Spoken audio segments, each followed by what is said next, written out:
Halo teman-teman, salam sehat selalu untuk kita semua, salam sejahtera dengan saya Bung Ropan.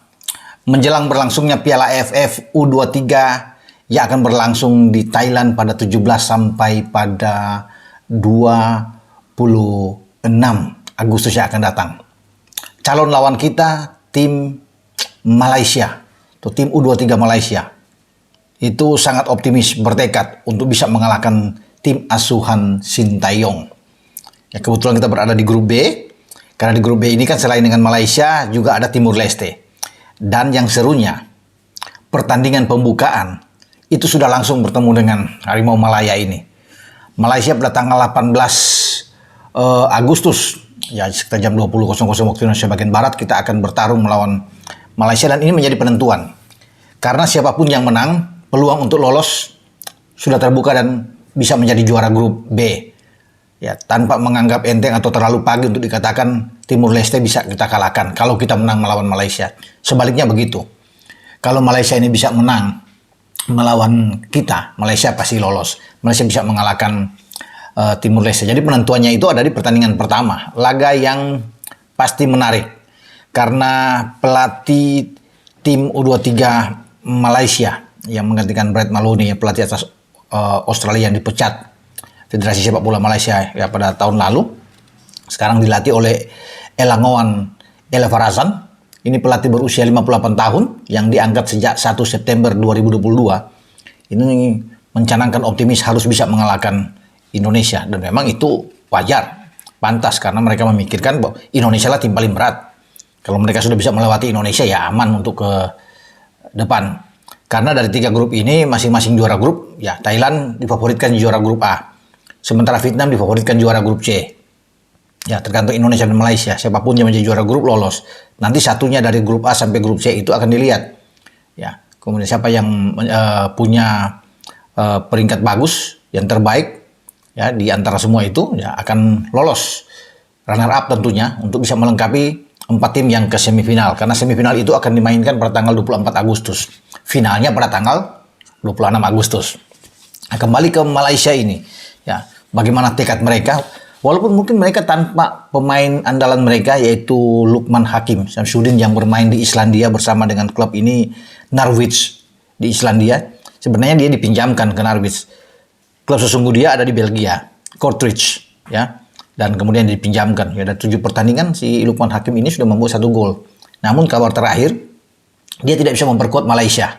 Dan ini dianggap sangat merugikan tentunya buat Malaysia karena diandalkan di lini serang nih pemain baru berusia 21 tahun ini.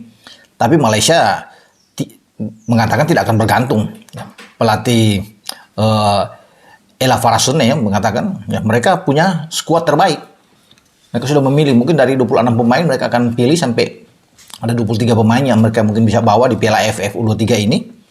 Dan target mereka ya bagaimana bertarung habis-habisan dengan Indonesia. Nah, juga selain Elangowan Elavarazan pelatih ini, Malaysia itu sudah mengambil 2 pelatih asal Korea. Wah, mereka tidak mau kalah juga dengan Indonesia. Ada pelatih fisik mereka, Ji, ya, Hyun. Ini kemudian ada 1 orang yang khusus menganalisa pertandingan-pertandingan Indonesia yang bertanding di U23 ini. Siapa pemain-pemain yang punya permainan terbaik, ya punya kelebihan ya dari berbagai sisi di semua lini. Nah, dia akan menganalisa. Ini orang Korea juga, pasti saya pikir STI juga kenal. Ya, Ji Yeon Lee dari Korea ya akan mendampingi Elavarazan ya sebagai pelatih. Ada pelatih kiper Chris Yang, kemudian asisten pelatih mereka bahkan dari Spanyol, Juan Torres yang akan berkolaborasi dengan Elavarazan ini. Jadi memang mereka itu serius sekali. Dan pemain-pemain mereka, kalau bisa dikatakan walaupun tanpa Lukman Hakim tadi, mereka masih punya pemain andalan kalau bicara dari bawah Mister dalam catatan saya ini. Itu ada Firdaus Irman, masih 21 tahun. Kemudian kalau mereka bermain dengan 3 back, biasanya mereka akan pakai Khalili di kanan, ada Amir dan Haikal. Ya, tapi mungkin Amir tidak bisa bermain. Dari lihat formasi yang ada, bisa aja berubah dengan 4-2-3-1, katakan. Ya, mereka bisa bermain. Selain Firdaus Irman di bawah Mister, mereka masih punya Siki Khalili di kanan. Kemudian ada Azrin Afik ya masih 21 tahun, itu bermain di kiri. Dua bek tengah mereka itu Harits Haikal dan Syahwan Maslan. Ini bisa saja ya kalau Amer tidak ada, dua pemain ini yang tampilkan dengan formasi 4 flat. Pemain Malaysia ada di belakang. Di tengah mereka masih punya Aiman Afif yang masih 22 tahun, ada Alif Sikri masih 20 tahun, dan ada Iswan Yuslan yang masih 19 tahun. Itu gelandang-gelandang terbaik mereka kalau bermain dengan lebih dalam dengan double pivot ini. Ya saya pikir Aiman Afif dan Alif Sikri ini yang akan ke belakang, Yuslan di depan. Kemudian ada Muslihuddin Said yang bermain bisa melebar ke sisi flank, dan Sarafanan ya mereka akan bermain di gelandang. Kemudian pengganti Lukman Hakim ya pasti Naimuddin Akmal sebagai striker. Ya walaupun mereka masih punya Daril Syam masih 20 tahun, tapi saya pikir Naimuddin Akmal yang akan ditampilkan oleh pelatih Ella Barasan ini untuk menghadapi Indonesia. Mereka biasanya akan bermain, kalau bermain dengan 3-2 ya, dengan 3 back, ada 2 di double pivot, kemudian ditambah 3 lagi yang menjadi ada 5 gelandang. Oh ini luar biasa kalau bisa dikatakan ada 2 yang mereka dorong ke depan ya. 3-5-2 bisa saja, walaupun saya katakan tadi mereka bisa bermain jaya dengan 4-2-3-1 ini formasinya akan tampilkan melawan Indonesia. Nah kita akan tunggu duel sengit yang akan berlangsung antara tim Malaysia ini ya, apakah mereka mampu mengalahkan kita. Saya pikir kita harus optimis ya untuk bisa menghadapi Malaysia, karena saya pikir mereka juga gentar ya, mereka bisa-bisa saja untuk mengatakan akan menghadang kita.